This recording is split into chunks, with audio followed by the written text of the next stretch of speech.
What? We couldn't tell. 12 seconds. Tan. Tan!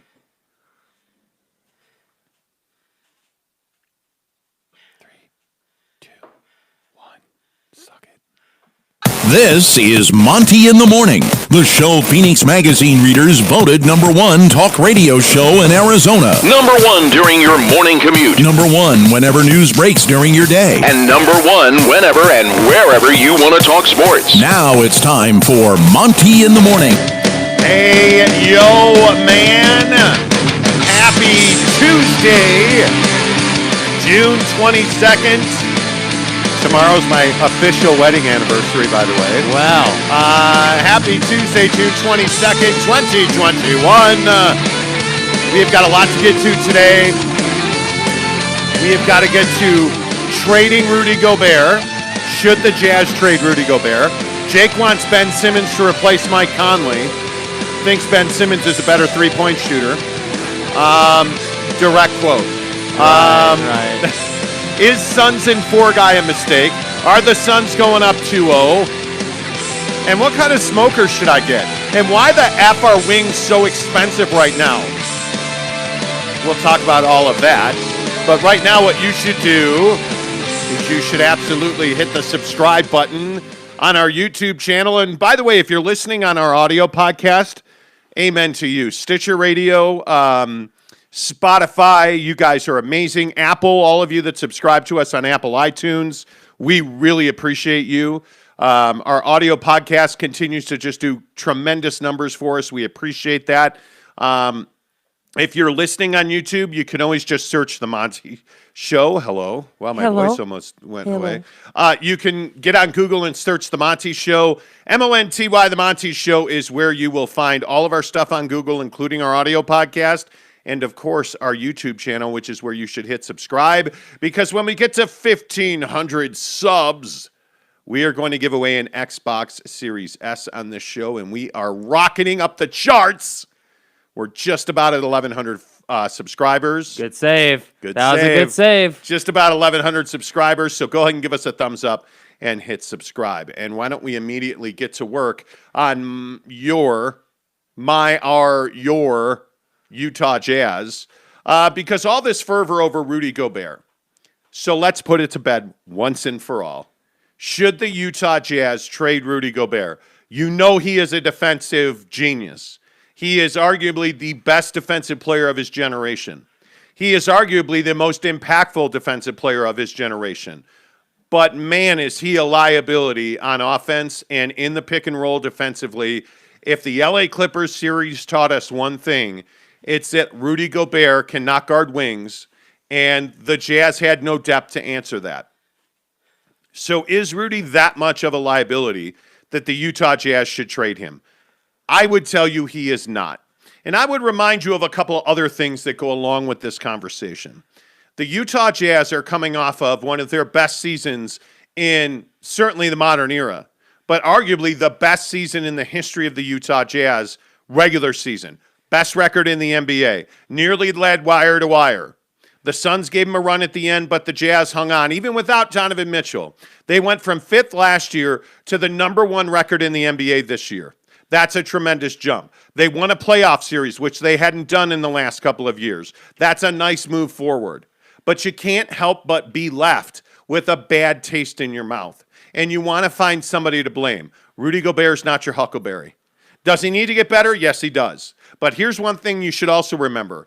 While you're talking about trading Rudy Gobert to Uzbekistan for a bag of, like tea, I would remind you that Rudy Gobert and Donovan Mitchell form one of the best tandems in the NBA. They're absolutely something you have to scheme for and something you have to deal with. Now, does Rudy hurt you? Yes. Offensively, Rudy Gobert is a liability. There's no doubt about that. And in the pick and roll. These are things, though, that he can work on. If Rudy Gobert dedicates himself this offseason to adding some post moves so that you can throw him the ball in the post, that's the very baseline that you need from Rudy next season. Give us the ability to throw you the ball in the post. Show us that you can finish. Show us that you can put the ball down and still shoot 50%. If Rudy Gobert does that, all of this talk is going to look foolish. And my guess is, as a proud Frenchman, he will do that, Jake. I am not at all in favor of trading Rudy Gobert. Yeah, I just don't think you're in a position to do it, and I don't think you should do it. I think, from the contract side, from the money side, yeah, you can't trade him until October. But I think from a team perspective and what you have going for you, no, I don't think you should be looking to trade him. I think the problem is that the way that they lost to the Clippers really made him look worse than he was. I mean, you're asking a big, and again, I want people to stop thinking of Rudy Gobert as like, just some otherworldly defender. He's a great defender in the paint. That's what he does. That's what every big does. He's not going to be a good defender against a wing player in the corner who's half his size and twice as athletic as him. So it's an unfair thing to say, hey, Rudy got exposed and he's why they lost and he should be the scapegoat. No, why they lost is they weren't able to absorb the injuries and they weren't able to compete at the highest level against a legit title contender once you had the injuries. That's why you lost. But if you want to put somebody's head on a stake, that'd be president of basketball operations Dennis Lindsay. Yeah, exactly. It is not Rudy's fault that he's on the floor in mismatches. He plays when he's told to play. He sits when he's told to sit. They did not have a backstop because Dennis Lindsay got emotional over Derek Favors wanting to come back to Salt Lake City. That's where you lost the Clippers series. Mike Conley, investing in a guy like Mike Conley, who has been hurt throughout his entire career, believing he would be healthy when he's never displayed that ability, that's where you lost to the Clippers. Because, again, I'll say, if Mike Conley was healthy, you're not losing 4 straight games to the LA Clippers. You're not. And it's shocking even to sit here and say the Utah Jazz lost 4 straight games to anybody, but they did. And they did because the Clippers found this current incarnation of the Jazz is kryptonite.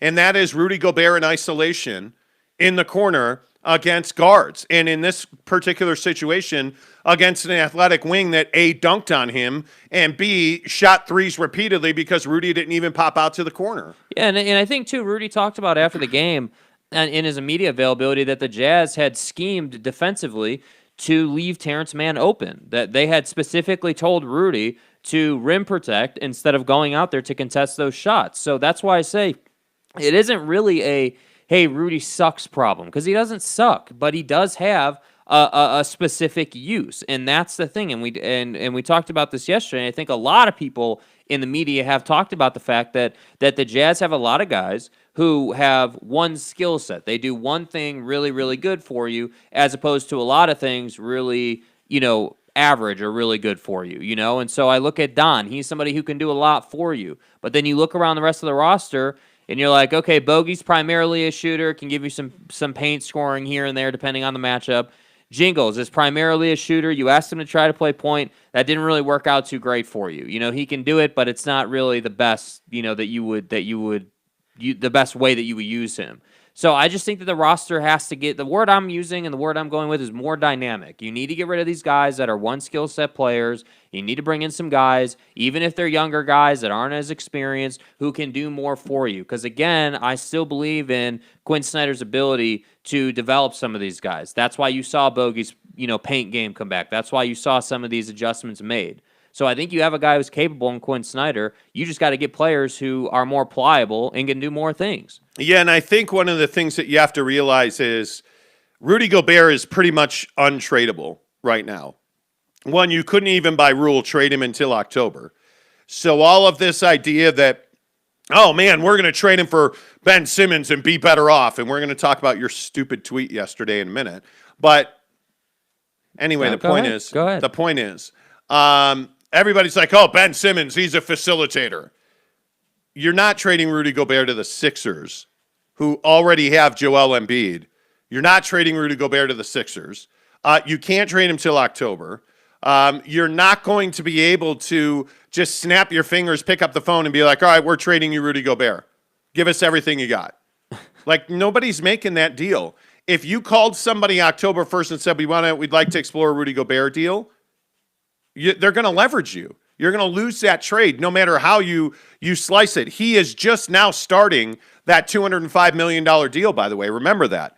This is the year that deal kicks in. 40 mil a year. You are leveraged on that contract. Nobody is going to, quote unquote, help you unload that contract to make you a better team when you already were the best team in the NBA in the regular season. Nobody's willing to help you get better. And so I think what the smart thing to do here is you have got to backstop Rudy Gobert's weaknesses. And how you do that is you've got to add a legitimate number 2 scorer that you can count on. And that's not named Bojan Bogdanović. And you need, in my opinion, that's the guy that you need to move. Bojan Bogdanović is the guy that I think brings you the most back in a trade. His contract is manageable, and he's eligible for an extension in October. So I think you can't hang on to him. You need somebody that's better than him. You need 2 point guards on this team. One that starts, one that comes off the bench, that is not, his name's not Oni. His last name's not, you can't have Joe Ingles as your point guard off the bench. Austin Rivers, man. You need somebody of that caliber. Yeah. And those guys are going to be in the free agent market. And the problem is you're going to wind up splitting your mid-level exception, I would guess, and you're going to have to get creative in trades. You're going to need to make a 3-way trade. Yep. All of this to say, I would fire Dennis Lindsey. I would completely sweep the front office and rebuild from there, because this is still a very good basketball team. And I want you to hear me say that. Jazz fans, I think you need to embrace that idea. While you're talking about cutting and trading and firing everybody, remember that you had the best record in the NBA. You had home court advantage. And ultimately, the things that came down on top of you this year was, in my opinion, just the culmination of really awful drafting and really poor salary cap management, bad contract decisions. That's what came down on top of you in Game 3 of the Clippers series, because Donovan was hurt and you had nobody who could score the ball. Oh, but we're going to shoot the lights out. And then what happens when you don't? I mean, I think this is pretty simple. Rudy Gobert is not your biggest problem. Yeah. So I would not trade him. All right, go ahead and talk about your dumb Ben Simmons tweet yesterday. All I said is that at least Ben Simmons plays. At least Ben Simmons plays, right? Like, Ben Simmons is 6'10", 240. He's 24 years old. He's 9 years younger than Mike Conley. The problem is it's fantasy land to talk about the Jazz going and getting Ben Simmons, because he's on a $140 million contract. So they're never going to go and get Ben Simmons. By the way, Mike Conley is not a Utah Jazz man anymore. He's a free agent. So you're not going to do a sign and trade for Ben Simmons. But the point I'm getting at is that either way, you need to replace Mike Conley. You're not going to do that with Ben Simmons, but my point is you need to do it with somebody who's going to play most of the season and is going to be there when it matters most, because I'm tired of talking about and hearing about how Mike Conley is hurt and Mike Conley's hamstring and he's questionable and it's a mild hamstring strain that we can't play him for 6 weeks at a time. Yeah. I mean, we're tired of that. The Jazz fan base deserves better. Frankly, Donovan Mitchell deserves better. And I think, in these next 3 to 4 seasons with Donovan Mitchell, you got to make some serious headway. Like, you got to make a finals appearance. You got to do some things. I feel like, I agree with you that they took a nice step forward, if you want to say that, but the expectations were so much greater this year than the semis. Like, that's just not. But wait. For who? For the organization, for the fans. Like, I think based on what you did in the regular season, the expectation was that you were going to go much further. I mean, again, we've talked at length on this show about how you can't rely so heavily on the 3-point shot. That can't happen. You're not. It's not sustainable. But you can't argue with the fact that again, you were just saying it. 1 seed, dominant regular season team. You had what you felt like was a great mix, and then Conley gets hurt, and Don's got to play on one leg, and you've got all these issues. So. Again, it's not on Rudy. It's not on Conley per se. It's on Dennis Lindsey to build a better roster that can handle injuries. Notice the Clippers didn't miss a beat without Kawhi Leonard. Anybody notice that? Well, because you have a guy in Paul George who, and I know Jazz fans hate Paul George, but he's having one of the best postseason runs in recent memory.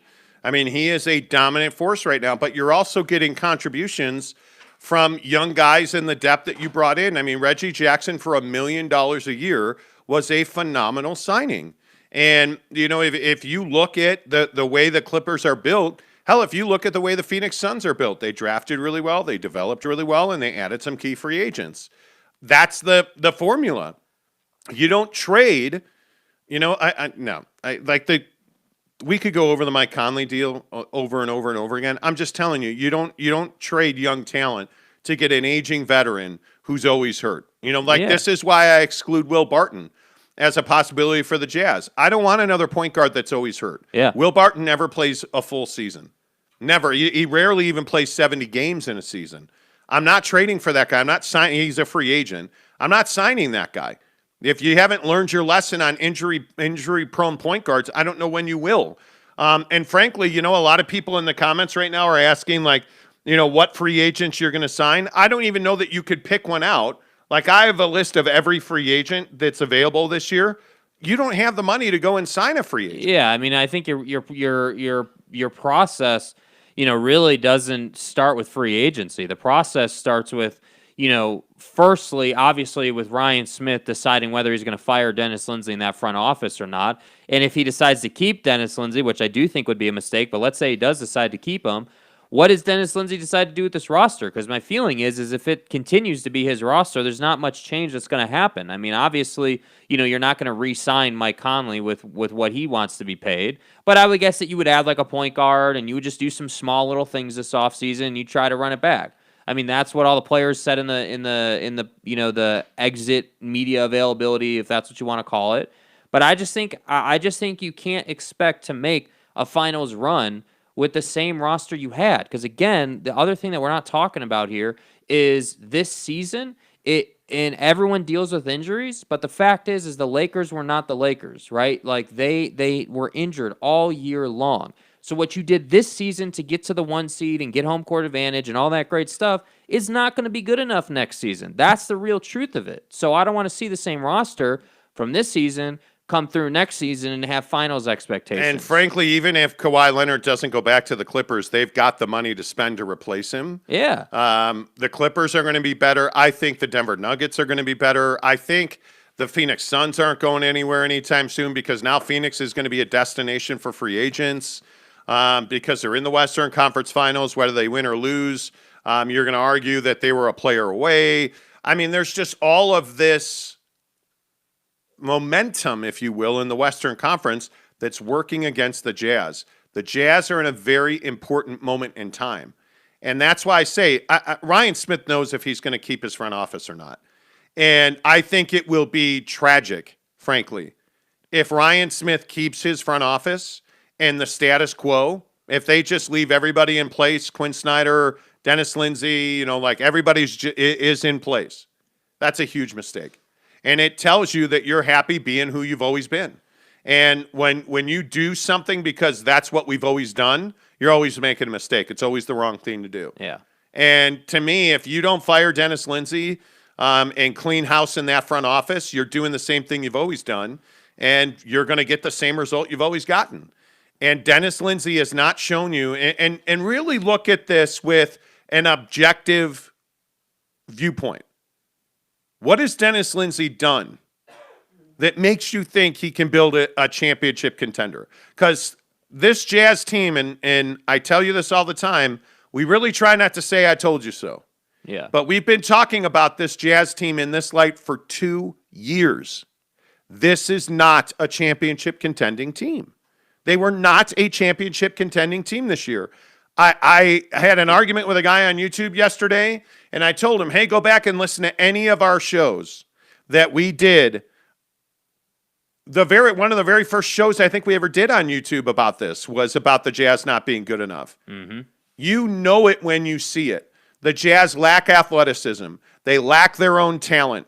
They lack quality free agents. They lack the ability to close the paint. They just defensively, they're just not good enough. And that's why this stigma about how the Jazz were, this great defensive team. They were not a great defensive team. The regular season is almost meaningless other than playoff seeding. It's almost meaningless because look how much the game changed. They struggled athletically with the Memphis Grizzlies. They struggled athletically with the Memphis Grizzlies. It took superhero performances from Donovan Mitchell early in the game and late in the game. It took a vendetta-filled Mike Conley to just go off against his former team to put that team away. That was not an easy series. And it may look 4-1, and I totally get that. That was not a gimme series for the Jazz. So when you got to the Clippers series and they had come out of a long series with Dallas, I told you this was going to be a long series because athletically, the Clippers were going to rest and they were going to feel better. You just know the championship medal of a team when you see it. And right now, I think that's the Phoenix Suns. I don't think it's Milwaukee. I certainly don't believe that it's Atlanta. I look at the Phoenix Suns. They have a guy in Chris Paul who's been there, who's done this before. You can't say that about Milwaukee. You can't say that about Atlanta. You can't say that certainly about anybody but the Clippers and the Suns. And I think this Suns team is so much more ready to compete, Jake, than the Jazz were, and certainly more ready to compete than the Mavericks were. Mm-hmm. I think it's going to be much more difficult for PG and the Clippers to come back and overcome this what's going to be a 2-0 deficit tonight. Yeah, well, and I think that, it's funny, people are kind of talking about with Chris Paul being out that the Suns haven't really missed a beat, and I think that's because Chris Paul has led them really well this season, and he's instilled a certain style of basketball. So you combine Chris Paul with the coaching style of Monty Williams, which I really like, and then you add a guy in Devin Booker who's absolutely blossoming into an absolute superstar, killer, that kind of a guy stature-wise in the league. And all of a sudden, you've got this team that seemingly is really, frankly, tough to beat. I mean, again, I know that the Nuggets didn't have Jamal Murray, but they've dispatched the Nuggets in 4 games, dude. Like, it wasn't close, easily. dude. Like, it was like they went on the road. And the biggest fight in the series was Game 4 when Jokic decided to swing on Cam Payne, a bench player. They were so frustrated. Yeah. Like. Anyways, let's get into the comment section because there's some hilarity that's ensuing. Also, can you turn the drop machine back up? It is. It's up? Yes. Oh, okay. I thought it was still off. My bad. Shut up. My I bad. never make mistakes. I'm perfect. Yeah, and sorry. I'm good looking. Mm-hmm. Driftwood first in says, good morning. No, Ben Simmons sucks. I don't know why you ever thought that would be a good idea. Gabe Ledley says, congrats to you and my apologies to Mrs. Monty, who happens to be standing right here. She just got off the Peloton. Wait, what is that? What is that? Our official wedding anniversary is tomorrow. Oh, okay. Mrs. Monty tries to forget that day. It's a day in her life that lives in infamy, so she often tries to avoid it. Tanner Plummer says, morning, guys. Random thought. The people who are calling for Quinn's job are obviously too young to remember Ty Corbin's years. Why would you even bring that up first thing in the morning? I mean, we're all just trying to get loose. We're just trying to get through this time in the sporting year. Yeah. You got to bring up Ty Corbin. Why would you do that? James Knight said, good day, lads. Rudy is not at fault. That's on Quinn to have a tactical plan to combat teams going small. See, but even a lot of people have said this, and I just say, what's the answer? Where's he going to go? Yeah, what's the adjustment? I mean, you're not going to bring in, I heard so many people on Twitter talk about this. Oh, well, bring in Favors. He's more mobile, and he can close out better. What people wanted him to do was to play Joe Ingles, was to play Bojan Bogdanovic, was to play Donovan Mitchell, essentially replace Rudy Gobert with Jordan Clarkson. Yeah. And have your fifth guy be Royce O'Neal.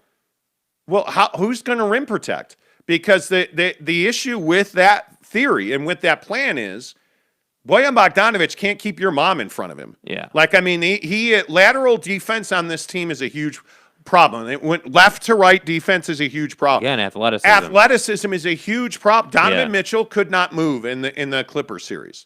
Like, that ankle was bad. But when he's healthy, his level of athleticism is what you're looking for. You're trying to replicate these that. New guys, yes, you're trying to replicate that with 4 or 5 other guys. And that's why I say, as much as like a guy like, let's take Dylan Brooks from the Grizzlies as an example, who pissed off Jazz fans and who Jazz fans love to hate on, and for good reason, right? I mean, the guy is kind of an asshole on the floor.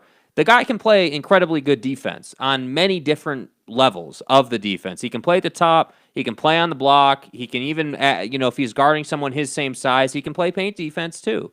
And so that's what I think you have to prioritize that moving forward. And it would be nice, again, it's not a must, but it would be nice if the guys that you either trade for or the low-end free agents that you're going to have to sign, it'd be nice if they could shoot it a little bit too. That would be nice. Well, and that's the argument for having kept Jay Crowder that everybody brings up.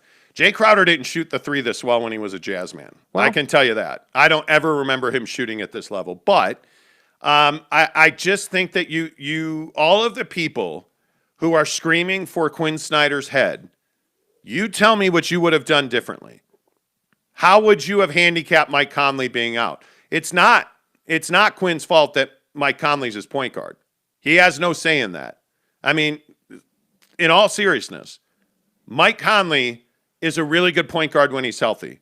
But Mia Oni, is that who you want to replace Mike Conley with? I mean, but at least but Oni's a good example though, right? Like, I'm not saying I want Oni to start on my team, but what I am saying is that I love the fact that I can bring him in to get some stops. He can play defense. Like, I'm not saying that he's the best defender in the league, but I can definitely throw him on Terrence Mann and make Terrence Mann's life difficult, right? Like, he guarded some of the best players on the other team for the Jazz. The problem is he's really, really young and he needs development. Yes. So this season, he wasn't going to be able, you weren't going to bring him into what was your Game 7, what was your season-ending game, and hope for the best. You can't play rookies in huge roles.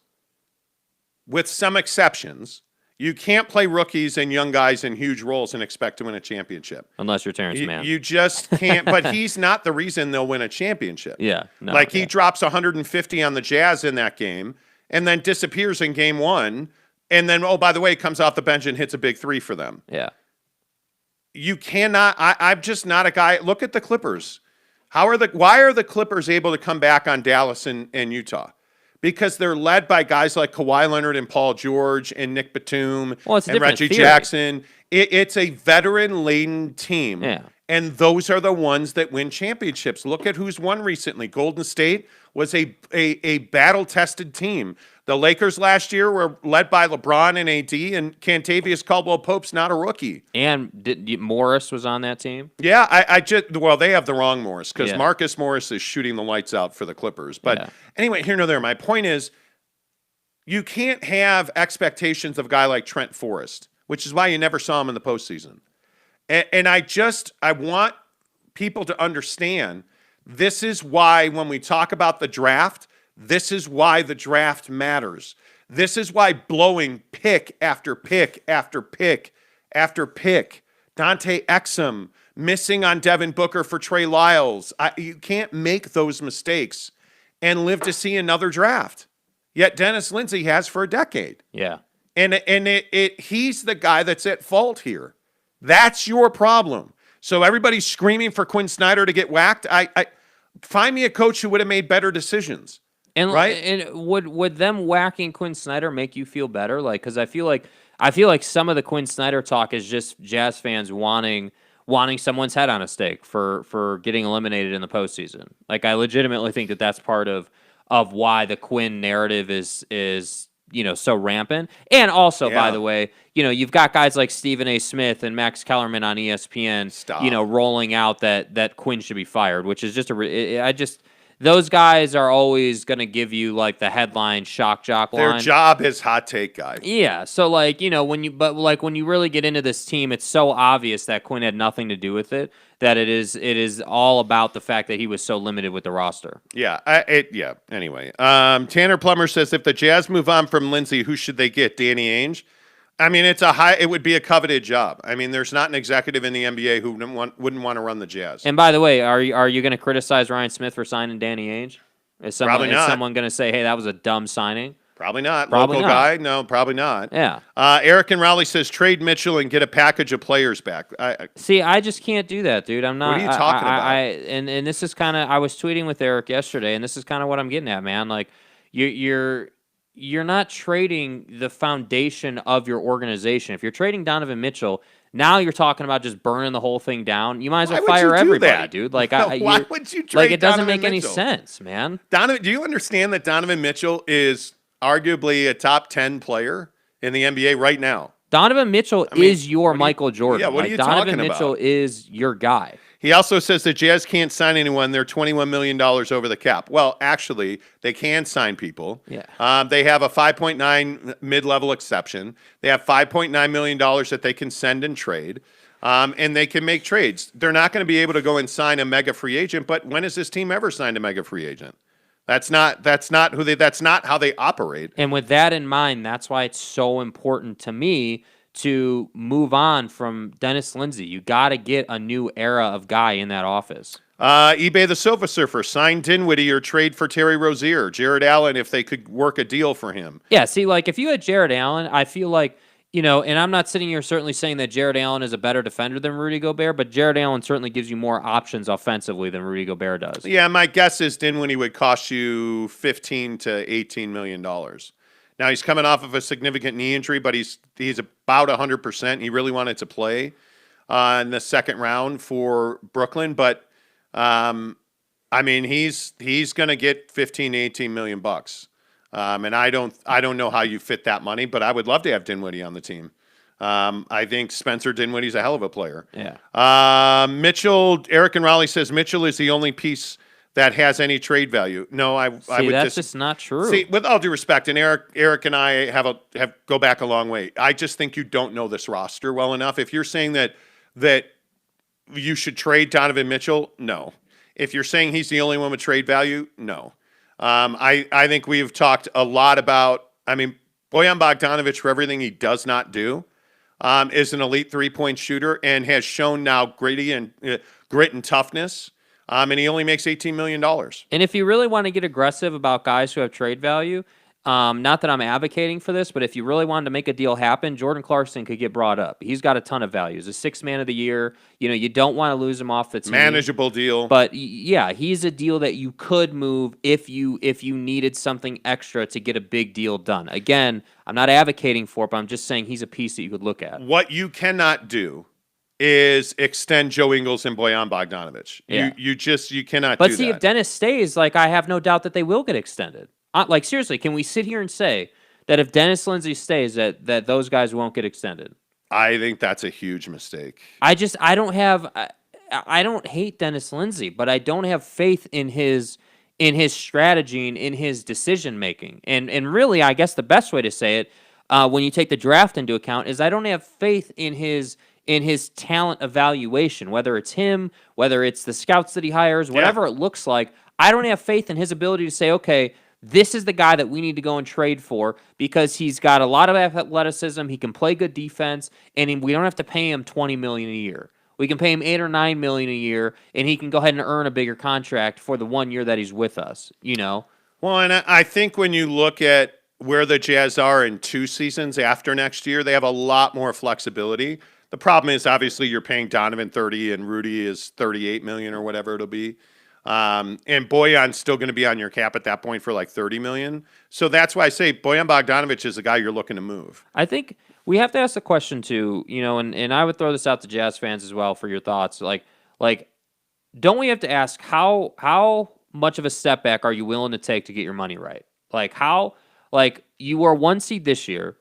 Next year, this coming season, are you willing to go back to being a 5 or 6 seed in an effort to get your money right and to get into a much more flexible position with all of that?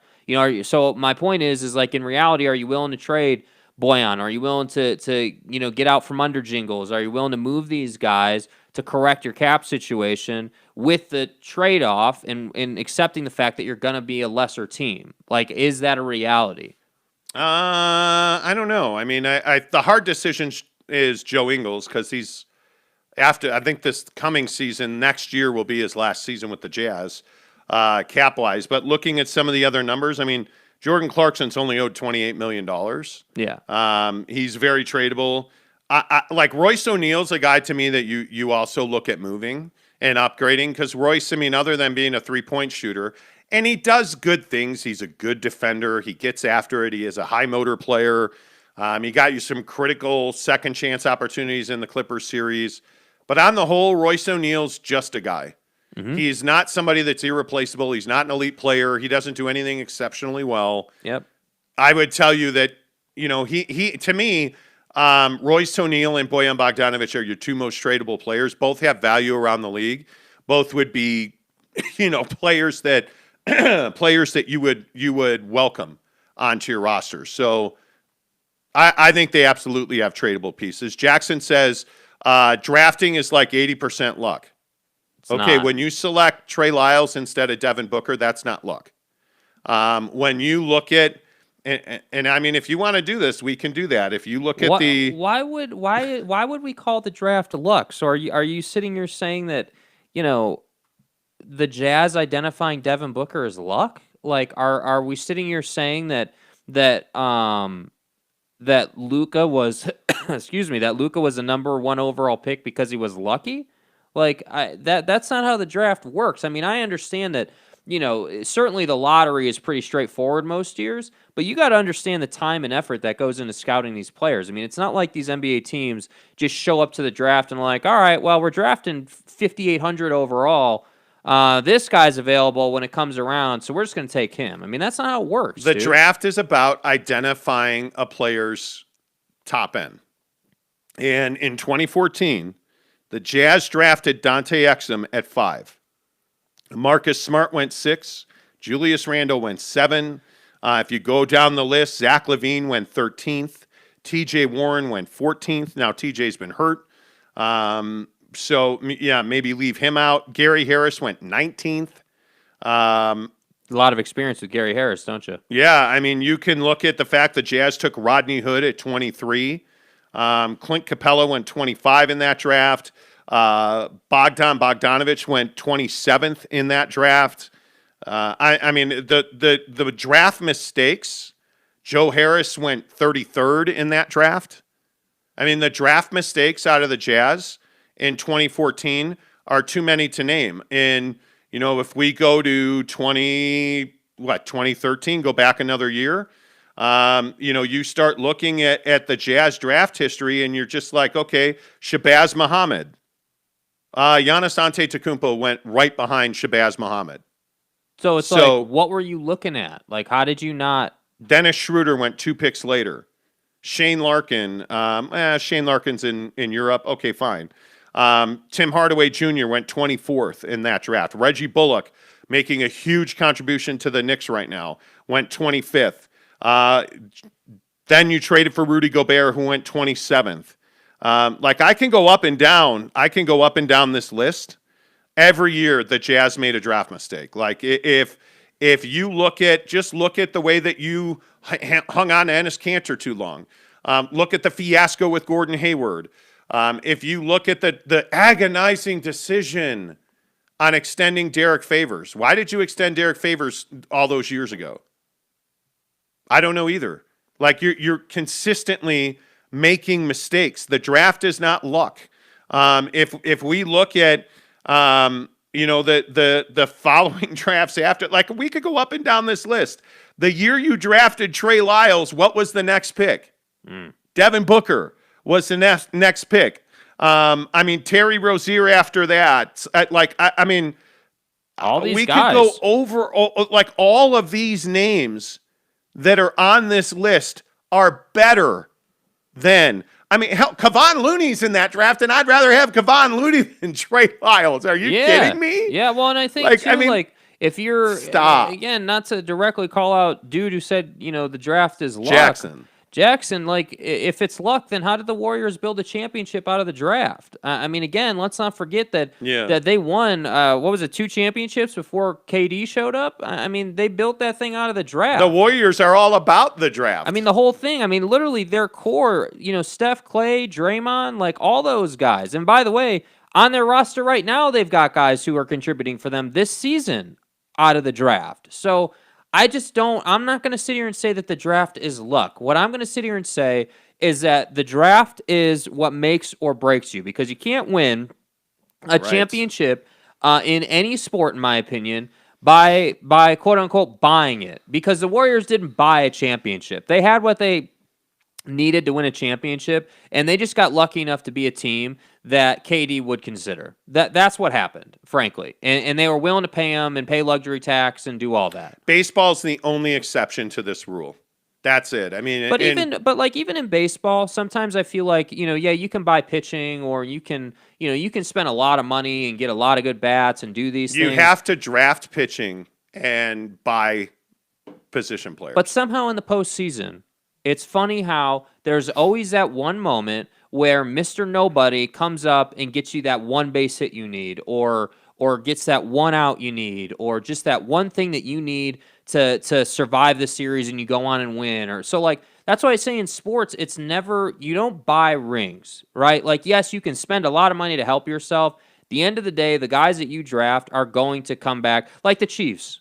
The Chiefs wouldn't be here if they hadn't drafted him. If they hadn't drafted Mahomes and sat him behind Alex Smith, you don't win a championship. Anyway, the point is the Jazz have been terrible in the draft. The Jazz have been very mediocre in free agency. The blame here is Dennis Lindsey. And again, I'll say the tragedy in firing Dennis Lindsey is you're probably going to wash out Quinn Snyder. But if I'm Ryan Smith, I'm going to hire a general manager and tell him Quinn Snyder's my head coach at least for a year. You're going to stay with Quinn Snyder for 1 year. And I don't think most general manager candidates would have a problem with that. I really don't. Quinn Snyder is very well respected around the league. eBay the Silver Surfer says, Ben Simmons is amazing. He just has to put that work in shooting. That is all. Donovan couldn't shoot a lick at Louisville, but he put that work in. The problem is, like this, do you guys know about the left-handed, right-handed conversation that's going on with Ben Simmons? Ben Simmons does everything right-handed. Like, eats, shakes hands, no, I'm not going to go sexual on this, but he does that right-handed too. The only thing he does left-handed is shoot a basketball, and not well. And they are committed. Doc Rivers, Ben Simmons has admitted it. They have a program in place to try and get this right. And I think that Ben Simmons is going to be a different player next year. Now, does that mean he'll shoot right-handed? I have no idea. But he's going to be a better basketball player next year. Because he finally got exposed. And I think one of the things that a lot of people haven't considered is nobody's asked Ben Simmons to be a shooter before. Nobody's asked Ben Simmons to be a key contributor on offense because you always had good role players like J.J. Redick. Yeah. So you didn't need another shooter. Now you need Ben Simmons to shoot because the guys that you have on your team, think about Thibault on that team. Like, you're counting on him because Ben Simmons can't play offense. Well, that's why Ben Simmons has to now become an offensive player. Now, honestly, if I were the Philadelphia 76ers, I would probably trade Ben Simmons because I think he needs a change of scenery. The mental thing is the far bigger concern for me than the physical. Yeah. Like, I can send Ben Simmons to Chris Brickley, and he's going to shoot a basketball better. I can send Ben Simmons, who lives in L.A. in the offseason, a lethal shooter, who is based in L.A. I can send Ben Simmons to lethal shooter, and lethal will make him a better shooter. Will make him a shooter. I can't fix his brain. I can't fix his lack of confidence. I can't fix the fact that he doesn't believe in himself, and all of that is terrifying. Yeah. That's why I would trade Ben Simmons, not because he can't shoot. Michael Burton says, the issue with Utah is a lot of top-tier talent has not wanted to play. Wow, comment dump, my bad. Has not wanted to play there, so you don't get a Reggie Jackson for $1 million. Well, no. Why did Reggie Jackson go to Los Angeles? Reggie Jackson quit basketball. For those of you who don't know the story, real quick on Reggie Jackson. Reggie Jackson quit the NBA. He was done. He said, I'm not playing anymore. I'm going to live my life. Well, then all of a sudden, his phone rang, and it was Paul George. And Paul George was on the phone saying, hey, man, we need you. We need you. Give us one season. We'll give you $1 million. Give us one season. Reggie Jackson has said repeatedly he only went to the Clippers because he and Paul George are very close. So it's not that he didn't want to play in Utah or wouldn't have played in Utah. He wanted to play with Paul George. But the difference is he didn't get the call. Probably not. And this is the conversation we've also had about Dennis Lindsey. Like he didn't get the call. Did Dennis Lindsey ever call Austin Rivers? Now, we'll never know. But did Dennis Lindsey ever call Austin Rivers? I'm going to guess not. Mike James, probably most people believe he was the second best available player at any position when the Nets signed him. He's also best friends with Kevin Durant's, I think, brother. So there was probably not an option there. But did the Jazz ever call You got to at least try. Mike James? I mean, that's all I'm asking for. At least make the call. Mike James doesn't even have an agent. I don't know how many people realize that. Mike James does One of the not have an few. agent. Yeah. You just pick up the phone and call him. Are they going to call him now? Are you going to call Austin Rivers now? Yeah, because he's a free agent. They're both free agents. You can split your mid-level with Austin Rivers. Are you gonna call him? Probably not. And to me, that's a problem. This team needs a wing defender. No, this team doesn't need a wing defender. They need the best available number 2 that you can find for Donovan Mitchell. And if you get that guy, he's going to be an average or above defender. No, there's no doubt about that. Because you're not going to get worse than you are now. And what you need, you just need better athletes, man. Yeah, I mean, that's what you need. You need, yeah, man. I mean, I know that sounds so simplistic and straightforward, but again, what do you need to be a great defender?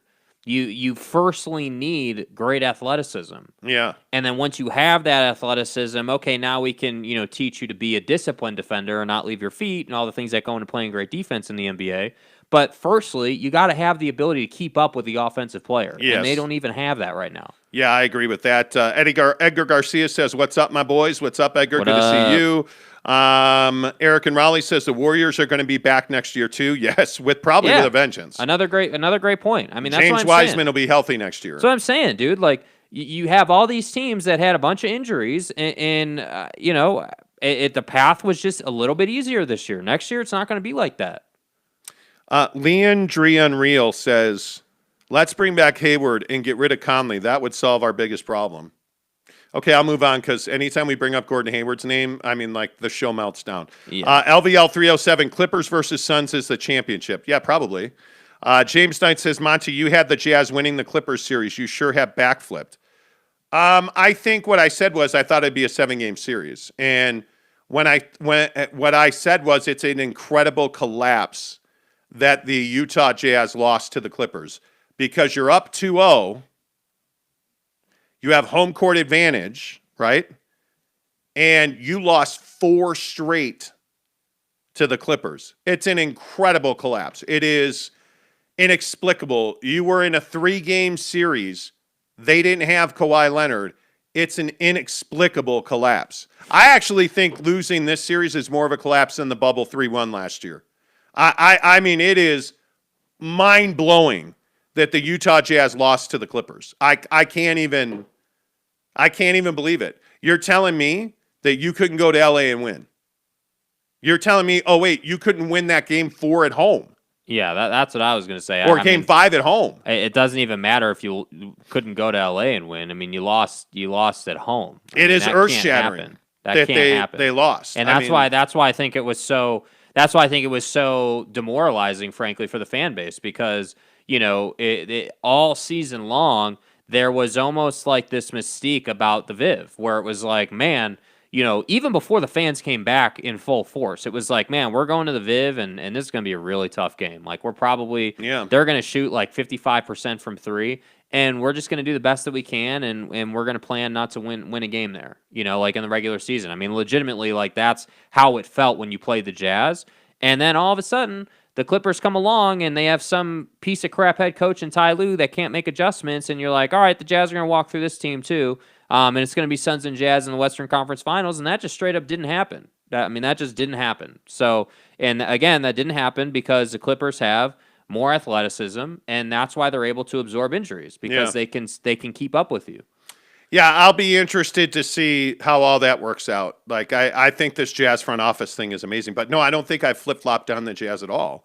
I just truly recognize that this is the base is here. The core is here. Donovan Mitchell and Rudy Gobert make up a very good starting point. See, even that, though, I feel like is a point of contention. Like, if you ask people, what's the core of the Jazz? Is it 4 people? Is it 2 people? Oh, no, it is Rudy Gobert and Donovan Mitchell. And I agree with you, but I think there's a lot of people saying it's Rudy, Don, Bogey, Jingles. Like, that's all those guys with those 2 is the core. That's what I think a lot of people think. That's a core of a mediocre team. If you want to win a championship right now, your core is Rudy Gobert and Donovan Mitchell. Those are the guys you are married to long term, and those are the guys that you're not going to trade. Mainly because Donovan Mitchell, That's your franchise guy. And Rudy Gobert, for better or for worse, is A, untradeable with his contract, and B, he does a lot of really good things. He does things at an elite level. Offense is not one of them. So hopefully this summer he changes that. I don't love the idea that he's going to play in the Olympics. I don't love the idea that really any of these guys are going to go play in Tokyo. I think that's a mistake, but that's just me. Let's see, who else? Let me read a couple of the highlights. Jackson says, if you do what you've always done, you'll get what you've always got. Mm-hmm. So keep Lindsey. Then I like the 1 seed and our chances if healthy. Lindsey can learn and make the team better. He's had a decade to learn and make the team better. Why are you advocating? Jackson, who are you? Is this the Dennis Lindsey burner account? Why are you advocating to keep Dennis Lindsey? He's been here a decade.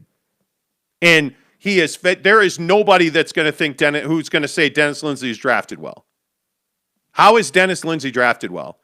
Tell me the best free agent signing he's made.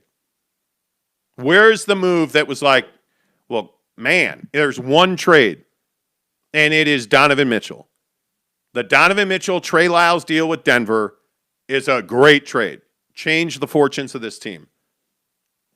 Rudy Gobert, trading for Rudy Gobert again with Denver does not have a huge impact if you don't make the Donovan Mitchell deal. So pairing those two together, sure, I'll even give you that. What else after that? You have not been a championship contender in his entire 10 years as the guy directing this front office. And that's a long time, man. It's going on a decade. So what has Dennis Lindsey done? If you do what you've always done, you're going to get what you've always gotten, which is a mediocre, disappointing team. Tell me what Dennis Lindsey's done that's been truly elite. How much pain did this organization suffer through in the lottery? Year after year after year. And what did that all turn into? Nothing. Absolutely nothing. You swung and missed on just about everybody. Dante Exum is horrifyingly bad. Is he even playing anymore? Like, I haven't He was in Cleveland. I don't know where Dante Exum is now. I frankly haven't followed him. He was in Cleveland. Like, Trey Lyles I guess is still playing. I don't know. Like, a lot of these guys are going to come back. Like, where's Jimmer now? Because Jimmer, I don't know how many people heard the Chinese Basketball Association is not allowing foreign players in this year. So a lot of guys don't have a home. So it'll be interesting to see where those guys end up. Like, with all due respect, Jackson, I just can't get down with it. Yeah, I can't get down with that at all. Even a little bit. I just think that, James Knight said at least try some zone or mix it up with trapping the ball to force the occasional turnover. That's exactly what the Jazz played zone. They did that. That's exactly what the Jazz did. Not wait like a hack for a hack like man. Terrence Mann's not a hack. See, this is what James, I mean. James, what game are you watching? Terrence Knight's a hack? He's a second-year player that dropped 30 points on you. What hack? You left him standing in the corner because you had no other option. I mean, I just don't. Yeah, I don't get that. Brandon Whiteside says only a few morons want Quinn fired. Our perimeter defense was a turnstile. Totally agree with that. Dante May says I want Lonzo Ball. Lonzo would be a great fit in our offense. Eric and Raleigh says, Monty, what I mean by they can't sign anyone is that they can't sign big free agents. They can only afford a fringe guy. Sure, that's why you got to trade. This roster, the answer of stand pat is not an answer. Yeah. That's surrendering. If you stand pat, you're surrendering. And I still think, and it's not this season or next season or even the season after that, but I think just like we heard some rumblings with Devin Booker before the Suns are doing what they're doing right now, you're not going to be able to not go to the finals for 5 years at a time and think that Donovan Mitchell is going to stay with you forever. You largely left this roster intact after the bubble.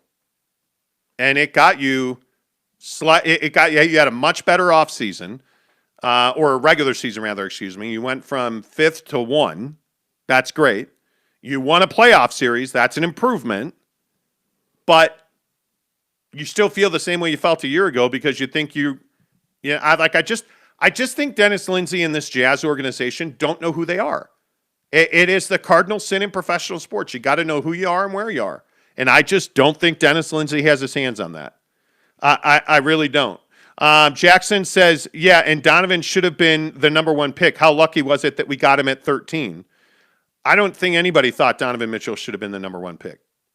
And I mean, unless I'm wrong, I don't know. I just don't understand the perspective that you have on the draft, man. Like I'm not sitting here saying that you're dumb or stupid or anything, but I just don't understand like where you're coming from on this whole, these teams are getting lucky in the draft. So the Warriors got lucky 3 times, and you've got like people got lucky drafting. In the LeBron era, they got lucky like getting into a position to draft LeBron or any of these mainstay players. Like that's not luck, dude. Like, again, the teams that draft at an elite level never have money issues. And why is that? Because they don't have to pay these guys during the period with which a player earns their money. So you're paying these guys on the cheap to give you these great performances like the Terrence Mann, who's definitely not a hack. He's been playing this well for a long time, and nobody talks about it because he's on a team with Paul George and Kawhi Leonard. So when you draft guys like Terrence Mann, it's funny how they come out for you in the postseason. There's an old saying, that a lot of people you're starting to hear more and more, which is, you can call it lucky, but teams like the Clippers are calling it putting themselves in the best possible position to win a game as many times as possible. Yeah. That's what they call luck. So however you want to word it, I'm just simply saying that the Jazz are not good at drafting with Dennis Lindsey. Yeah, and by the way, in that draft, the Denver Nuggets drafted Donovan Mitchell 13th. The Utah Jazz at 24 drafted Tyler Lydon. Like, who? And they went and traded for Donovan Mitchell. It's a good trade. Don't get me wrong. You turn Trey Lyles into Donovan Mitchell. So that's great. But the fact that Denver was willing to trade Donovan Mitchell for Trey Lyles. And by the way, the guy in that draft, that was a terrible draft, by the way. Markelle Fultz 1, bust. Lonzo 2, bust. Jason Tatum, superstar. Josh Jackson, bust. De'Aaron Fox, jury's out. Jonathan Isaac, bust. Lauri Markkanen, Frank Ntilikina, bust. Dennis Smith, bust. Zach Collins, Malik Monk, Luke Kennard, just a role player. And then Donovan Mitchell, superstar. And after that, Bam Adebayo went in that draft. I got to go down. Jared Allen, OJ Anunoby. I mean, there's not another Kyle Kuzma. Like, there's not another great, like Frank Jackson. There's not another real difference-making player in that draft. And that's fine. And people talked about how that draft was light I remember all those people talking about how that draft was light. But the problem is, again, is that because of how poorly you drafted in the drafts leading up to that one, as an example, you can't, as a team, you can't really afford to have a light draft because the drafts prior to that were loaded, you didn't take advantage of it. And so that's why I say, everybody's saying, oh, well, they can't do anything because they're negative 20 to 24 million in cap space and they're in this crazy situation. It's not that they can't do anything. They are in a difficult position, but I don't care if it's difficult or not. You got to do something about this if you want to move forward. Like that's business in the NBA. I mean, nobody cares if it's easier or harder. All people care about is if you're winning championships or not. For this organization, Yeah, I don't know. I think that I look at some of those trades and I'm like, man, dude, I don't. I mean, am I the only one that? Yeah, I don't know. Sean Mierzinski, good morning too. He says, yeah, you're not wrong on choosing to play in the Olympics. The players that have decided to play are making a mistake. You need rest. Yeah, and I'm glad Donovan's not playing in the Olympics, man. I mean, that's a really smart move. I think Devin Booker, choosing to play in the Olympics is very risky. Frankly, I think, and I get it with Durant, but I also think it's an extremely risky move for his body. Yep. This is likely with where he's at in his career, his last go-around for the Olympics. So I get it, man. I understand. But it's risky. And also you're playing 52 minutes against the Bucks, in which you lost the game by like a quarter of an inch, dude. Like, exactly. I mean, it just is risky. Phoebo the Man says, I'm not sure about trading Bojan because Bojan is a player for the playoffs. Every team that wants to win a championship, you want a player like Bojan that can give you 30 points in 20 minutes. Bojan. But when has he? Doesn't get the ball. I mean, he gave you first half. Again, roster construction. What value does a guy bring if the superstar that you're going to live with for the next 10 years doesn't get him the ball when he's on the floor. I mean, that's like, I mean, you just can't, there's no getting around that, and frankly, I can't blame Donovan for not getting him the ball, because when he does get him the ball in the postseason anyway, he wasn't making a lot of shots. He had think about it, he had one game where he really balled out. He had that one game where he went off in the first half, and that was about it. That game, I think what was it, game 5? It was at the Viv, game 5, where he goes, he's 6 for 6, and the Clippers and Jazz are, I think it was like a 65-63 game going to the half. We remember that game. That was like the only game that Bogey really did anything that was real meaningful. And unfortunately, in that game, you still lost. So what are we really talking about? Yeah, and if you look at the numbers, in Game 6, he gives you 14 points, 4 of 8 shooting from 3. In Game 5, he gave you 32 on 9 of 17. Yeah, that was the big one. Yep. In Game 4, 18 points, 2 of 5 from 3. Game 3, 9 points, 1 of 5. Mm-hmm. Game 2, 16 points, 3 of 5. Game 1, 18 points, 3 of 6. I mean, he's a third or fourth option on a team. If Bojan Bogdanović is your number 2, as he is with the Jazz, I just don't see you winning. And again, this goes back to, they'd have won a championship if Bogey hadn't gotten hurt. Would they have, though? Really? I don't think so. They weren't beating the Lakers. I don't see it that way. And I think I look at the games where he really went off. I was at the 48-point game against Denver. His best games were usually without Donovan Mitchell. And his 32-point performance was with a very injured Donovan Mitchell. So it doesn't surprise me. Again, I'm not trying to pile on Bojan. I just don't think I don't think Bojan Bogdanović is a difference maker. He can't defend very well. He cannot defend his own position, which is a problem. And he shoots exceptionally well. He's got value in that but he's a limited player because he is defensively, it's tough. And that's the thing. Even if he does make that, even if he gives you the 15 to 20 points a night, his guy is getting 15 to 20 points a night. So it X's each other out. It doesn't really. So that's why I think it's a great way to put it. He's not a difference-making player, because to be a difference-making player, you gotta make a difference on the defensive caliber team in the league anymore. That's not how you do it. Yeah, Brandon Whiteside says Warriors did get lucky. Curry was constantly hurt when he was first in the league. It allowed them to get Green in time. What? Okay.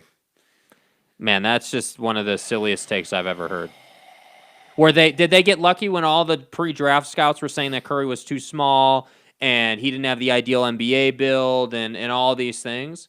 No, they didn't get lucky. They drafted him, and yeah, he went through a 3 or 4 year period to begin his career where he was getting used to the physicality of the league. Lonzo goes through it. Like, all the young guys go through it. They all suffer injuries because they take a beating, because the NBA is twice as big as a college game. Because they all want to shoot threes, so they don't lift weights, because they want to play finesse.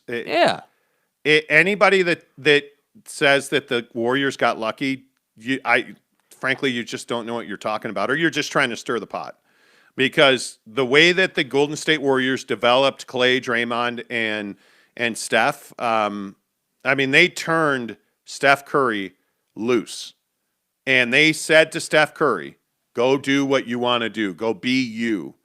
And Draymond Green, Klay Thompson, the development of Klay's mid-range game, that's the sensational part of his game that you worry about with the knee injury and the Achilles. And is that mid-range game going to be back?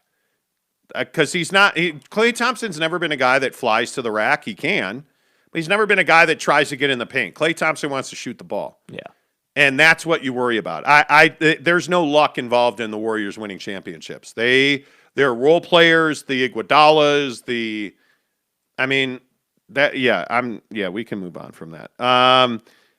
Give me a rack attack, Jake, James Knight says. Yeah, we used to play drops on the show. Well, we're having a pretty serious conversation. A rack attack! Jake doesn't like playing drops on the show anymore. True, he thinks it's dumb. It's not true. We're just, what do you want me to play? Sakshay says Jazz will not win anything with the loser attitude. Fire Dennis Lindsey. This is not his family business. Thank you. Hayward will be available. Let's bring him back. It's exactly what we need. Stop. Whatever. Stop. Just don't. What else? What do you got? What do you got? Phoenix tonight. Phoenix and the clip joint. I still think Phoenix wins tonight. It's my guy Devin Booker, man. Yeah, I don't know about another The true 40-point superstar. triple-double, but just because that's a sensational performance. Elite player. But like 30, 35, Sex double-double, machine. yeah. Awesomeness. 120, 125 for the Suns, something like that. That's what I see them scoring for sure. You want to play that Stephen A. Smith bite on Devin Booker? No. Okay. No. Devin Booker's amazing. He's awesome. He's an assassin. He's amazing. He is an assassin. I'm telling you, he's going to wind up being a Laker. I mean, how much has One he day. talked about Kobe Bryant?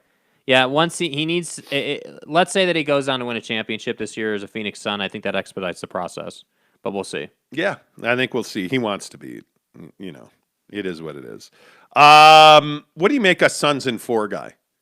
We need to talk about this. And if you don't know Suns in 4 guy, well, you're not an NBA fan, but Suns in 4 guy was involved in a violent fight in Denver where he got into a fist fight and some guys went after him because he was yelling at Denver fans saying Suns in 4, and Denver fans pretty much attacked him, and he beat one guy unconscious, punched another guy. He beat the hell out of both of those guys. Yeah, I dude. mean, and Devin Booker celebrated him openly for doing that. And what happened is they brought him to Phoenix, gave him tickets to game 1, and then there was a huge brawl on the concourse. 2 Clipper fans attacked a concourse full of Suns fans, and those 2 Clipper fans took a beating.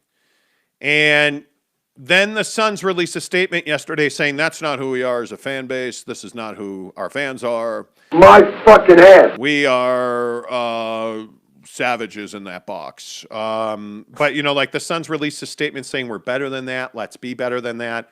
Well, then what were you doing with Suns in 4 guy?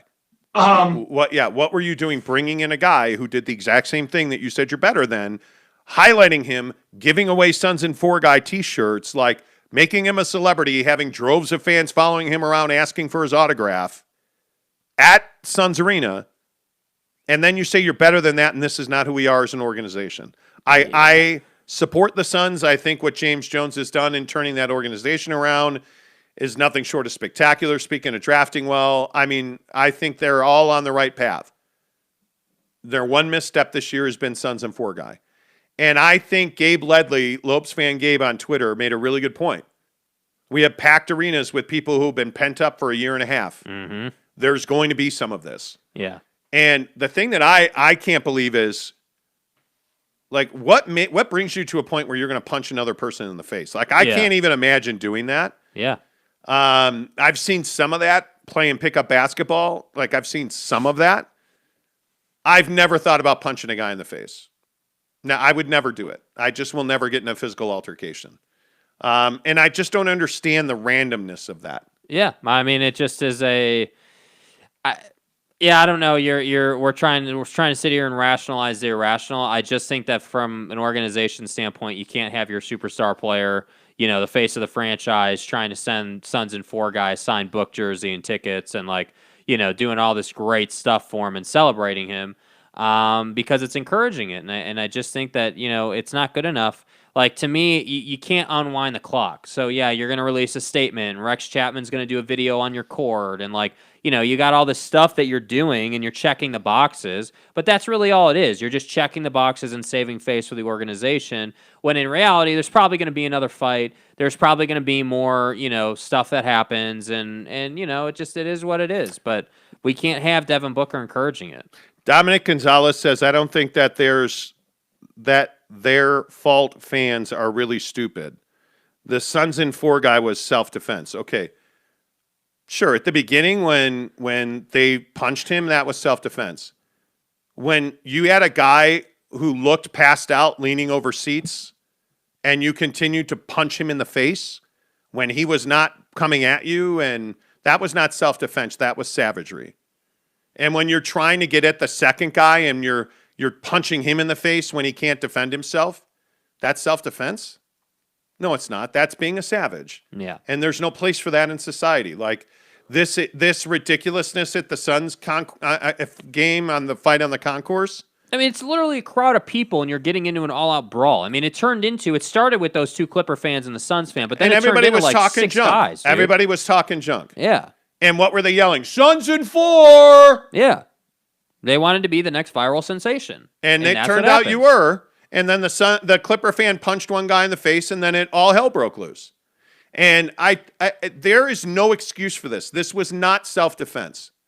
When you have a group of people stomping on another man's head, that's being a Dodger fan. That's not being self-defense. Yeah. Right? Like, I mean, you're just, it's really It's hard low to cash, defend that. bro. It's low cash. It is. It's really hard to defend that. Really hard to defend that. Brandon Whiteside says, drafting well with perennial lotto picks. Are you talking about the Warriors? Well, what's the difference between the Warriors and the Jazz then? Oh, wait, the Jazz didn't draft very well at all. So the Jazz had perennial lotto picks. What's your point on that? I don't understand that. Well, are we really surprised out of LA fans? Not all LA fans are terrible fans. I mean, I know a ton of people that live in LA that are Laker, Clipper, well, no Clipper fans. There aren't really Clipper fans, but that are Dodger, Laker, Angel fans. They're not bad fans. They're not bad people. I mean, unless you're a USC fan, then you're scum of the earth. But that's not really my point here. The point is, it's not all LA fans. You know, like it's in general. Dominic Gonzalez says they attacked him first, but I understand they're taking it too far. Yeah, I mean, if you're punching a guy that is unconscious or not able to defend himself, I mean, that's your fault now. And there's video of it, that's your fault now. Yeah. I mean, come on. James Knight says, you keep dumping on my man Jingles, Monty. You will have a target on your back when you come to Melbourne. Well, it's not really dumping on Jingles. I mean, I think we all know what Joe Ingles is. What happened to, Joe Ingles is in playoff P's head. Yeah, he owns Paul George. Yeah, how did that 40-16 look? Joe Ingles is not the same player anymore. Joe Ingles is a guy that can still defend. And offensively, you're asking him to stand at the elbow, 3 extended, stand at the side of the stripe and shoot the ball out of the corner. That's what you're asking him to do because that's what he does. I would not extend him. I just don't think it's a crime to say that Joe Ingles is past his prime, man. And you're trying to win a championship right now. I mean, I just don't understand why that's got to be viewed as dumping on Joe Ingles or hating on Joe Ingles. I mean, Father Time is undefeated, man. Like, yeah. LeBron James is past his prime. Like, Joe Ingles is past his prime. It just is what it is. It is what it is. And you can't be loyal, and you got to make good decisions for the health of the organization. And you know, let Jingles finish out his career for somebody else. He's going to go and play international ball now. Do we really think that Joe Ingles should be playing international ball? I don't. Yeah, the guy's body can only take so much. So I don't know, man. And again, it needs to be said, we're not Jazz fans. We're not going to cater to this loyal, this loyal feeling and this love affair that we have with guys like Derek Favors and Joe Ingles and Bogey and these guys. And we're not going to be heartbroken and forever scorned when Gordon Hayward goes to Boston and wish him poor. Take your emotion out of it. Like, emotions and loyalty are terrible in sport. Like, what you should be saying as a Jazz fan is, man, we lost 4 games in a row. That tells us all we need to know. We should stop trying to justify this roster, and we should start trying to figure out what we're going to do to build a roster that can, A, withstand injury, because injury happens to every team in an NBA season, but B, can get back healthy as soon as possible and can do what they need to do, like the Phoenix Suns are without Chris Paul. Brandon Whiteside says Suns have half their roster is lotto picks because they haven't made the playoffs before this year. This is how the Suns have lotto picks after their role player, as their role players. Jazz have G League role players. Well, maybe if you had drafted Marcus Smart and Devin Booker and, maybe if you had drafted well when you had multiple lotto picks. DeAndre Ayton, Cam Johnson, just the guys that are contributing for you every single night. Maybe if you had identified Campaign as a guy who could resurrect himself, maybe if you had developed your talent, I mean, you're trying to find fault with the way the Suns are built, and I'm telling you it's the way they should be built. No, let's say this how it is. The Jazz fans right now with this draft thing are trying to spin it and say that the Jazz haven't drafted poorly when they have drafted poorly. Like, again, I just wish Jazz fans would say, yeah, we drafted poorly. Yeah, our cap is and screwed. That's why We Dennis gotta figure Lindsay it out. should be fired. Like, it's really straightforward and easy. I don't know why we have to storytell and try to justify, like, what happened in the bubble, what happened this year, because it's essentially the same thing as you were pointing out. I think that I was thinking about that while you were talking. That's a great point.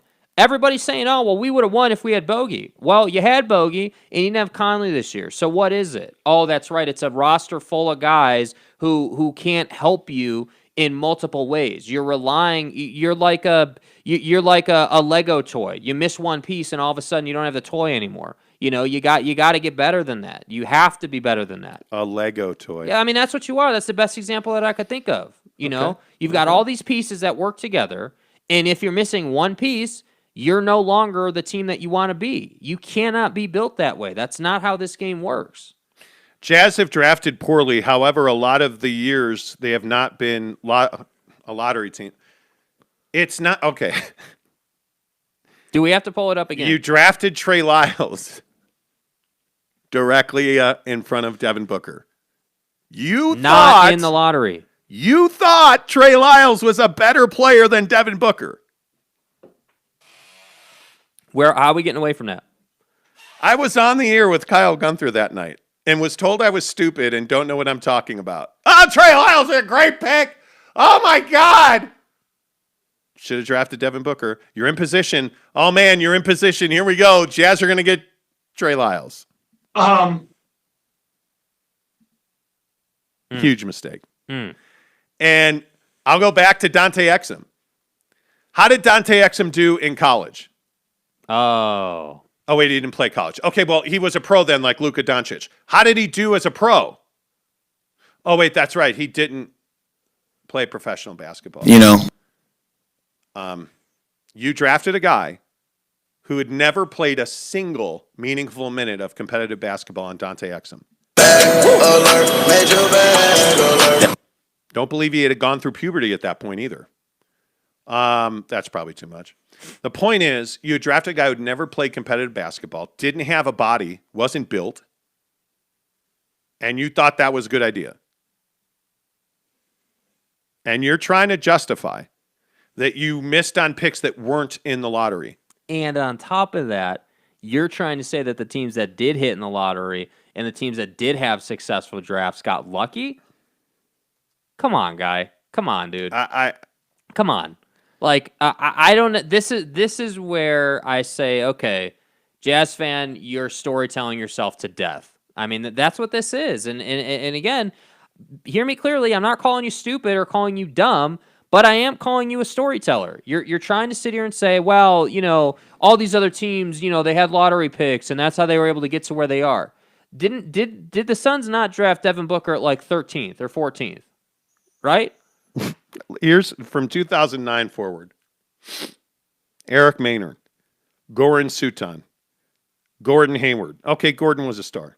Jeremy Evans, Enes Kanter, Alec Burks, Kevin Murphy, Shabazz Muhammad, Gorgie Dang. How about 2013 Gorgie Dang? Okay, my bad. Yeah, Gorgie Dang wasn't in the lottery, so it was a good pick. Eric Green, E-R-I-C-K. Eric Green, bust. Dante Exum, bust. Rodney Hood, bust. Jarnell Stokes. Well, fuck, it's Jarnell Stokes. I mean, He's an assassin. it's Jarnell Stokes. We're saved. Here, let's keep going. Trey Lyles, bust. Olivier Hanlon, never God heard bless. of him. Danny Diaz. It's Danny. Hey, yo. Danny, what's up? Not in the lottery, and he sucks.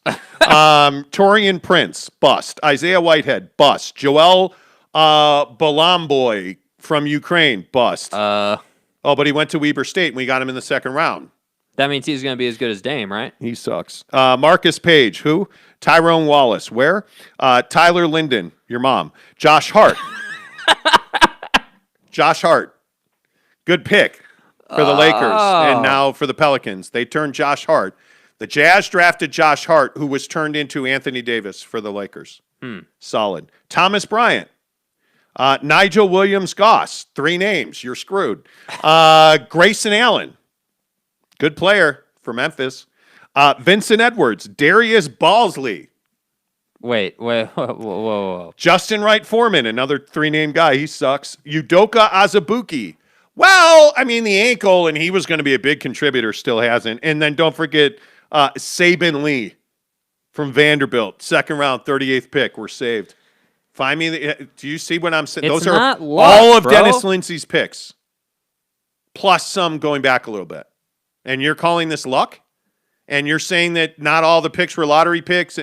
Are you kidding me? Who's the home run they've hit? Who's the home run that the Jazz have hit in the draft that's on this team that you're ready to rock and roll with and say, dadgummit, Dennis Lindsey gets a 10-year extension? Didn't draft Donovan. Now he traded for him, turned an awful pick in Trey Lyles into Donovan Mitchell. Okay, cool. That's great. But please don't try and if I'm wrong, point it out. I'll read them. Michael Burton says Exum can defend and is stop. You're really defending. You're defending dude? Dante Exum, Dude. Come on. Giggity said these Jazz fan takes are killing me the last 2 days. I mean, you're sitting here saying you're trying to justify that Dante Exum was a good pick. I mean, I come on, dude. Why do we do that? Why do Jazz fans do this? I need to understand this. Why is it that Jazz fans do this? Why are you unable to say, yeah, you know what? Dennis Lindsey hasn't been good in the draft for his tenure, for the Utah Jazz. He hasn't. We haven't really had a real productive player that has allowed us to build around him. We've had to go and trade our picks. We've had to go in and do extra steps to even get a guy that we can build around, whereas you've got the Suns and you've got all these other teams that have been able to draft and build around their guys. Why bring that up? That's not very nice of you to bring that up. What? Yes, the Suns or the Jazz absolutely. Who said that? Where'd it go? Forgive me, I lost it. Oh, Jackson said could have had Kawhi too. Who said that? That's what I'm saying. Somebody said he could, and Jackson said could have had Kawhi, so could 14 of other teams.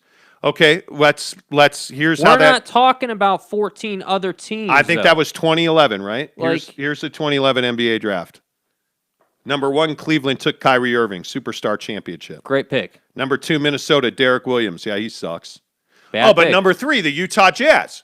Okay, the pick is Third in. overall, right? Where's Lottery where's pick. the draft sound, bro? I need it. The pick Oh, is in. man, dude, I haven't. Bro. The pick is in at number 3. The Utah Jazz select Enes Kanter. Okay, was Enes Kanter a bust? At number 3 overall. Was Enes Kanter a bust? Yes, at number 3 overall, he's a bust. Okay. Wait. Here it is. Now I got it. Okay, Okay, go we're ahead. ready. Okay, ready? Yeah, go ahead. At number 3, the Utah Jazz select Enes Kanter. What are you, nuts? Number 4, Tristan Thompson, bust. Number 5, Jonas Valanciunas, bust at 4. Yeah, at 4 is a bust. But look at number 7, Bismack Biyombo, Bro. bust.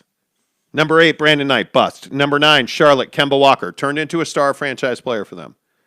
Fuck. Number 10, hit it again.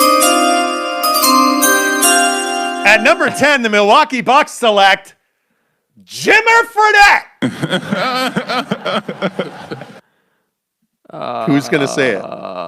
Who's going to say it? Bust. Oh, my God, dude. Okay, here's where you get into trouble. Oh, shoot. There it is right there.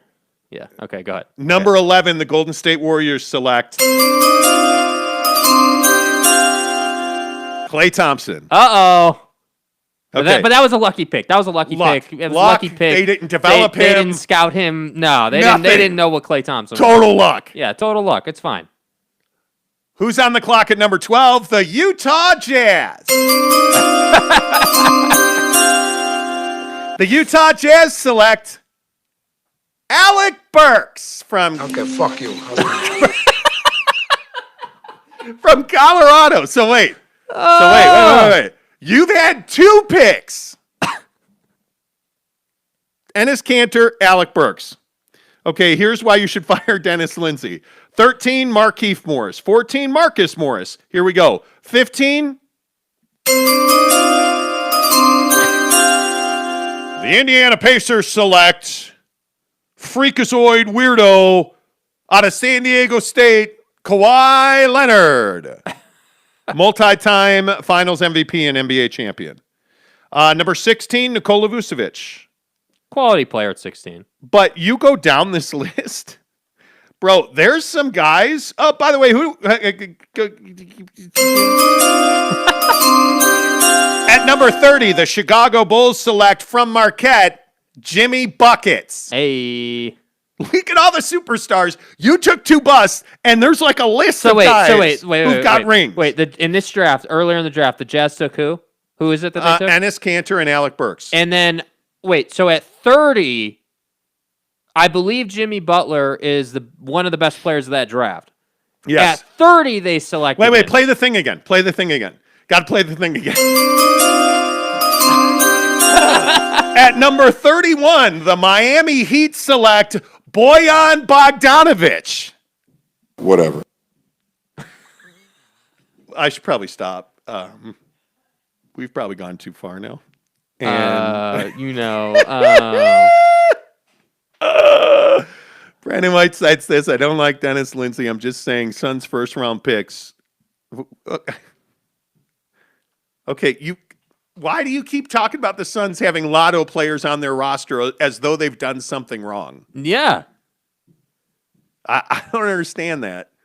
Anyway, Alec would have been a good last second round pick. Yeah, I would agree with that. Jackson says exactly, reading through all the draft busts, so it's actually like 90% luck. Okay, Jackson, look, man, there are places where you can go and rehab from crack. I know it's a tough process, but it's not luck. It's not luck. Why is it? What are you talking about? Why is it that all the teams that draft well end up winning championships? Yeah. Why is it? And it's funny how all the teams that end up winning championships are the same teams that end up having the most championships in the league, like the Lakers and the Celtics and all these teams. I don't know. James Knight wants to know why we're wasting our time doing a podcast. We should be scouting for NBA franchises. That's what I'm saying, but dude. we applied and they won't hire us, and we can't. I think it's a criminal background check. I'm not sure. I can't. Well, we tell. didn't have an Uzi in our Lamborghini truck, so we should be able to pass a background check. Having lotto players on your team means you're not good for multiple years. Yeah, well. Dude, why is this concept so hard for people to grasp? You need to give me the PS4 back, Brandon, because now you're tripping, bro. Oh, shit. Damn, I am tripping. Okay, Dude. when you have multiple lotto picks on your roster, it means you draft well. When you're the Jazz and you don't have multiple lotto picks on your roster, that means you've been in the lotto multiple times, but how do you think they could afford to go and get Chris Paul? How do you think that happens? Because they're not paying guys trillions of dollars. That's right. They've got all these lotto picks on their team that they're developing. It's unbelievable to me that this is so difficult to understand. Oh my God. Holy cow. I give up. The Jazz are terrible at the draft. They've always been. Okay, if it's luck, you're telling me they can't get lucky just one time? Just one time. Once. Be the guy who misses every number in the Powerball and you get the Powerball right, so they give you $1. Empty. The opposite of full. Where's my dollar bill from the Jazz? Get lucky one time. I want it. Just one time, man. Damn. All right, can we talk about smokers, please? Yeah, Jazz are getting that ass smoked in the draft. That much is clear. Jesus. I thought we were never going to talk about the Jazz draft again. Wow. Well, when I start hearing, the Warriors got lucky and the Suns are lucky. Bro, we're in an hour and a half. Then we got to talk about the draft.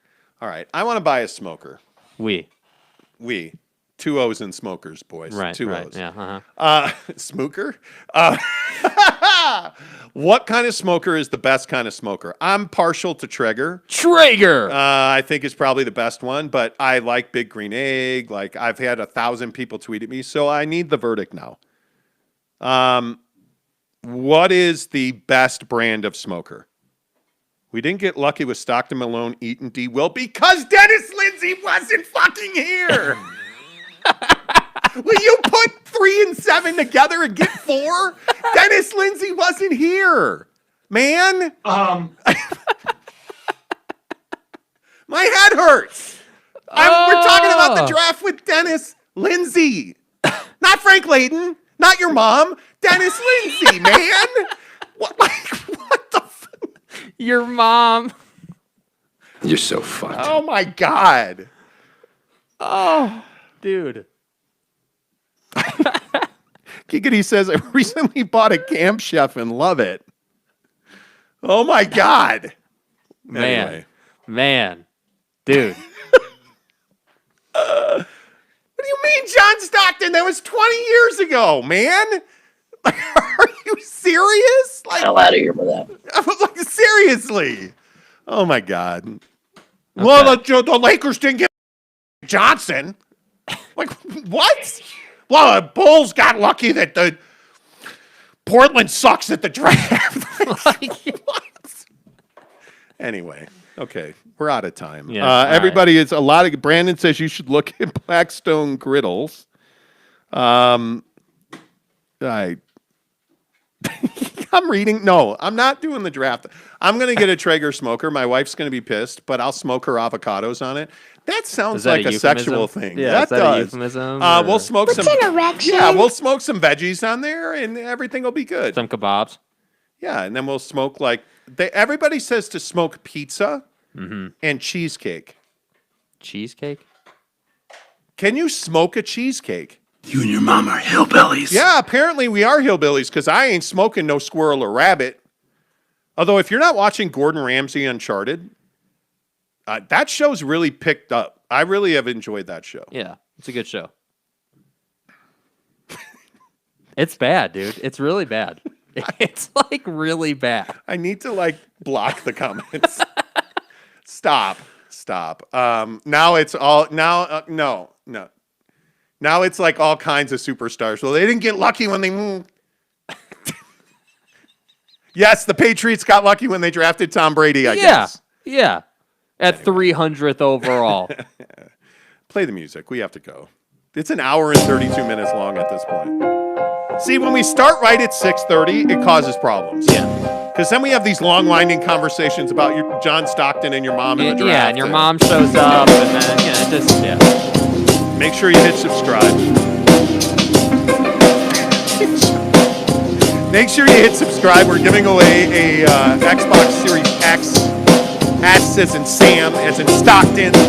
When we get to 1,500 subs, hit subscribe. Give us a thumbs up on this video right now.